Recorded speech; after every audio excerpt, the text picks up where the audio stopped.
Olá, queridos, graça e paz, somos vitoriosos. Mais uma vez para a nossa leitura bíblica anual, hoje nossa leitura de número 327, mas antes quero pedir que você deixe seu like, compartilhe esse vídeo com seus familiares, amigos e vizinhos e vamos juntos levar a palavra de Deus.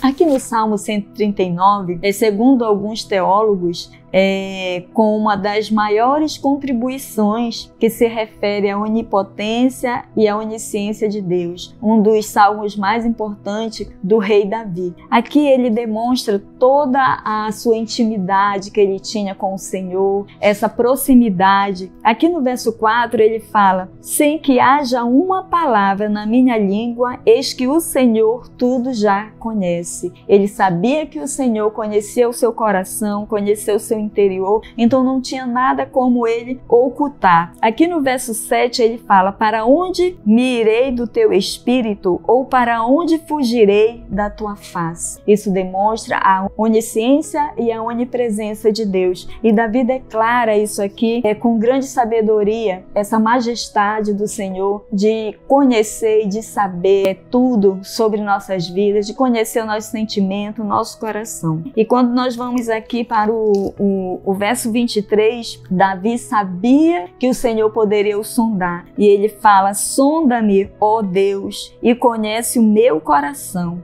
Prova-me e conhece os meus pensamentos. Davi não tinha como se ocultar ou se esconder da onipotência e da onipresença do Deus Todo-Poderoso. E nós vamos aqui para o livro de Jeremias. No capítulo 41, a Bíblia vai relatar aqui em Jeremias a morte, o assassinato de Gedalia. Gedalia foi um homem que foi escolhido pelo rei da Babilônia para tomar conta da terra ali onde o povo de Israel estava. Ele ficou por chefe deles, daquelas terras ali. E ele começa a fazer um trabalho que vem dando certo, inclusive não só para a cidade onde ele estava, que era a cidade de Mispa, mas para as cidades também ao redor, que ele estava conseguindo abastecer também aquelas cidades. Mas se levanta um homem chamado Ismael, e esse homem, por inveja, ele já não via o Gedalia com bons olhos, e ele passa a comentar que iria fazer o mal a ele, mas ele não acreditou. E Joanã chegou a Gedalia a falar que o Ismael estava planejando contra a vida dele. Mas ele não acreditou, porque ele estava fazendo coisas boas e ele acabou não acreditando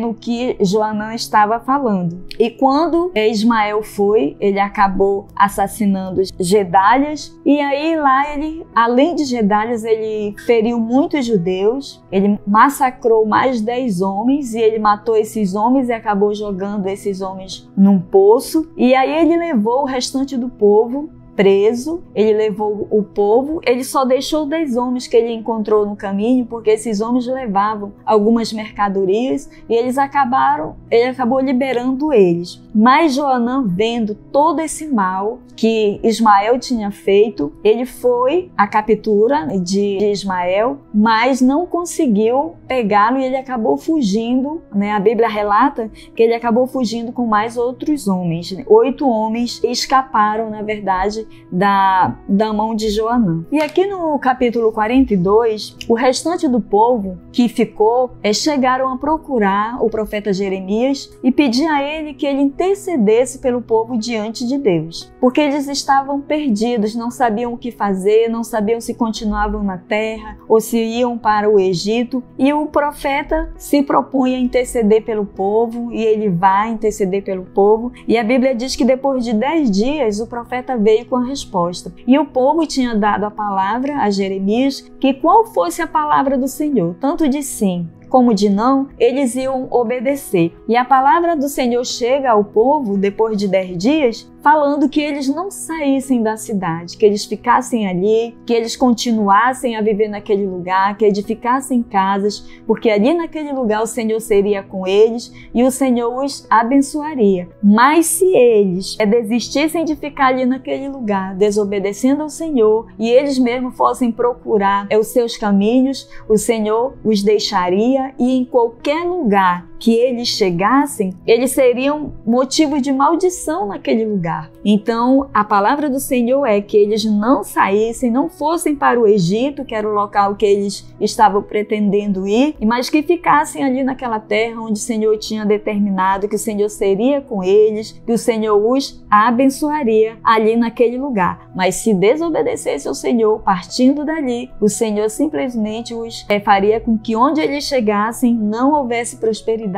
Eles seriam como motivo de maldição ali naquele lugar. E aqui no livro de 2 Pedro, no capítulo 1, o apóstolo Pedro, ele vai relatar um pouco do seu trabalho. Ele faz a saudação e ele vai afirmar um pouco do trabalho, aquilo que ele está fazendo e desenvolvendo, o trabalho dele na igreja do Senhor. Aqui no verso 4, no versículo 4, ele fala: pelas quais ele nos tem dado grandíssimas preciosas promessas, para que por elas fiqueis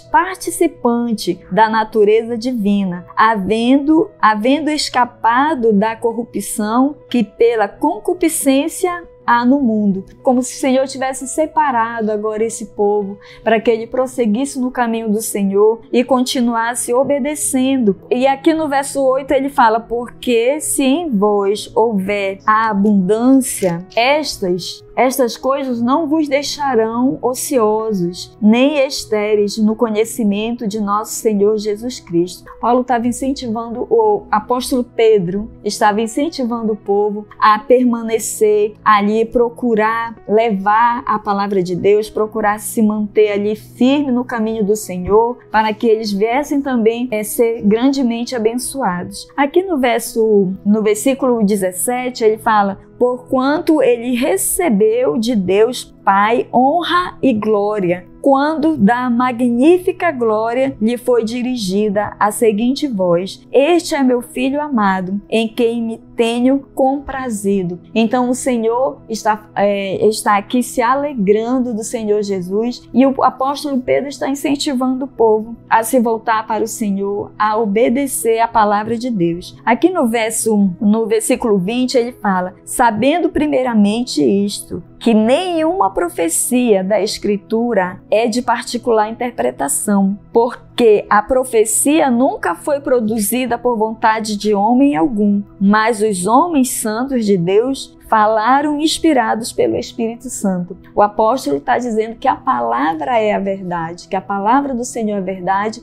e que ela não veio de interpretação humana, mas que ela veio dada pelo Espírito Santo para que os apóstolos pudessem estar ensinando a igreja, edificando a igreja através da palavra do Senhor. Que o Senhor nos abençoe, não deixe de compartilhar e até a próxima.